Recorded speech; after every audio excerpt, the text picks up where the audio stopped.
लंबे बालों वाली बहू। अंजलि ने बचपन से कभी बाल नहीं कटवाए होते, जिस वजह से उसके बाल उसकी हाइट से भी लंबे होते हैं। एक दोपहर उसकी मम्मी अंजलि के बाल बांध रही होती है। सुन, लंबे बाल देखने में तो सबको अच्छे लगते हैं, लेकिन जब इनका ख्याल रखने की बात आती है ना, तो कोई तेरे बालों पर मेहनत नहीं करेगा। कुछ समय बाद ससुराल जाएगी, इसलिए क्यों नहीं इन्हें थोड़ा कटवा ले।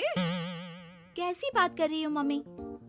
आप मेरे साथ मेरे बालों पर मेहनत तो करती ही हो, और चाहे कुछ भी हो जाए, अब मैं अपने बाल नहीं कटवा सकती। और आपको वजह तो पता ही है। अपनी बेटी को इतना खुश देखकर उसकी मम्मी आगे कुछ नहीं बोलती।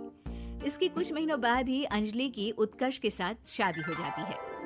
तुम्हारे बाल बहुत अच्छे हैं, मेहनत साफ दिखती है। मतलब तुम भी इन पर मेहनत करने के लिए तैयार हो? अरे मुझे क्या मेहनत करनी होगी, चलो जो भी हो बता देना, गुलाम हाजिर हो जाएगा मैडम। पति की बात सुन अंजलि हंस पड़ती है। दिन बीतने लगते हैं, सब कुछ अच्छा चल रहा होता है, लेकिन सिर्फ उसी दिन तक जब तक सिर धोने की बारी नहीं आती। और वो दिन आते ही अंजलि उत्कर्ष के पास जाती है। सुनिए ना, मैं अकेले हेयर वॉश नहीं कर सकती, प्लीज हेल्प कर दो। अरे यार, आज तो बहुत इम्पोर्टेंट मीटिंग है, जल्दी ऑफिस पहुंचना है, कल कर लेना, पक्का मदद कर दूंगा। सॉरी यार। उत्कर्ष वहाँ से चला जाता है, जिसके बाद अंजलि शैम्पू की बोतल लिए सास के पास जाकर उनसे मदद मांगती है। जहाँ अंजलि की बात सुन सास जोर जोर से हंसने लगती है। बावली हो गई है क्या? तेरे बाल धोऊंगी, जब अकेले संभाले नहीं जाते तो इतने लंबे बाल किए ही क्यों? ये कहकर सास भी वहाँ से चली जाती है। अंजलि मन ही मन सोचती है, मम्मी सही बोलती थी, तारीफ सब करेंगे, पर थोड़ी भी मेहनत कोई नहीं करेगा। अब अंजलि खुद ही हेयर वॉश करने बाथरूम में चली जाती है। इस बात को 3 घंटे बीत जाते हैं, लेकिन अंजलि बाथरूम से बाहर नहीं निकलती।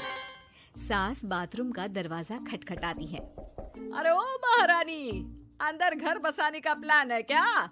यहाँ सारे काम पड़े हैं, तेरे बालों की वजह से हम क्या भूखे मर जाएं? सास की आवाज सुन अंजलि अगले ही पल बाहर निकल आती है, लेकिन सही तरीके से सिर नहीं धुलने पर उसके आधे बालों में शैम्पू और बाकी बालों से पानी बह रहा होता है। हाय नास पीटी, इतने घंटे लगा दिए फिर भी इन्हें ठीक से धो कर नहीं आई। अब क्या सारे घर में पानी पानी करती घूमेगी?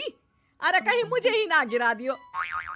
आज तक कभी अपने आप हेयर वॉश नहीं किया, हमेशा मम्मी हेल्प कर देती थी, इसलिए टाइम लग गया। अंजलि और उसके बालों से टपक रहे पानी का हाल देख सास अपनी ही जान बचाने के लिए बहू को दोबारा बाथरूम में ले जाकर उसका अच्छी तरह हेयर वॉश कर बालों का पानी निकाल देती है। अब जल्दी काम पर लग जा, और मुझे दोबारा इस घर में तेरी जुल्फों का टंटा नहीं चाहिए। सास की बात मानकर अंजलि चुपचाप काम पर लग जाती है। इसी तरह दिन बीतने लगते हैं, जिसमें अब अंजलि हेयर वॉश के लिए आधे दिन का समय लेकर अपने घर आने लगती है, पर सास को इससे भी दिक्कत हो जाती है, जिसके चलते धीरे धीरे अंजलि के लिए अपने बालों का ख्याल रखना मुश्किल होने लगता है। न तेल लग रहा है, न समय से हेयर वॉश हो रहा है, और बालों में कंघा घुमाए तो हफ्ते बीत जाते हैं। मुझसे अपने बालों की ऐसी दुर्गति देखी नहीं जा रही। इसी तरह दिन और दिनों के साथ महीने बीत जाते हैं, जिसमें अच्छे से ख्याल नहीं रखने की वजह से अब बाल रफ उलझे हुए होने के साथ साथ हेयर फॉल भी शुरू हो जाता है। अब क्या हमें अपने बालों में उलझा कर कूड़े में फेंकने का इरादा है? जहाँ देखो वहीं मैडम के बाल गिरे हुए मिलते हैं। अरे कटवा क्यों नहीं देती इन नासपीटों को? तभी उत्कर्ष वहाँ आ जाता है। अरे कैसी बात कर रही हो माँ, आपके बोले बिना वो सब कुछ कर देती है, और बदले में जब सिर्फ अपने बालों के लिए जरा सी मदद चाहती है तो आप उसे ऐसी बातें सुनाती हो। उत्कर्ष अंजलि को लेकर घर से बाहर निकल जाता है, और वो दोनों अंजलि के घर पहुँच जाते हैं। मुझे माफ करना, मैंने वादा किया था लेकिन पूरा नहीं कर पाया। अब तुम जैसा कहोगी मैं वैसा ही करूँगा।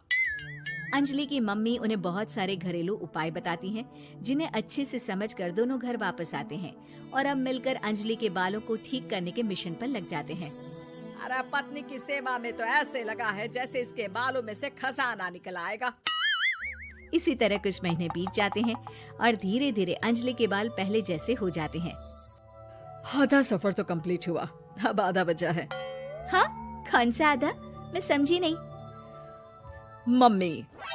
अब अपनी मम्मी को बहू की कीमत समझाने के लिए पहले उत्कर्ष उनकी सब सहेलियों को घर बुला लेता है। और फिर अंजलि को उनके सामने लेकर जाता है, जिसे देख वहाँ बैठी सास की सभी सहेलियों का मुंह खुला का खुला रह जाता है। अरे वाह, तेरी बहू के बाल कितने सुंदर हैं। आज से पहले हमने कभी इन पर ध्यान कैसे नहीं दिया। और वैसे इतने लंबे बाल संभालना सबके बस की बात नहीं, लेकिन तुम्हारी बहू को देखकर लगता है कि ये इसमें प्रो है। वैसे बहू, लंबे बाल देवी के भी होते हैं और चुड़ैल के भी, इसलिए अपने अंतर्मन में कभी कुछ बुरा मत आने देना और इस घर के लिए लक्ष्मी का रूप बनना।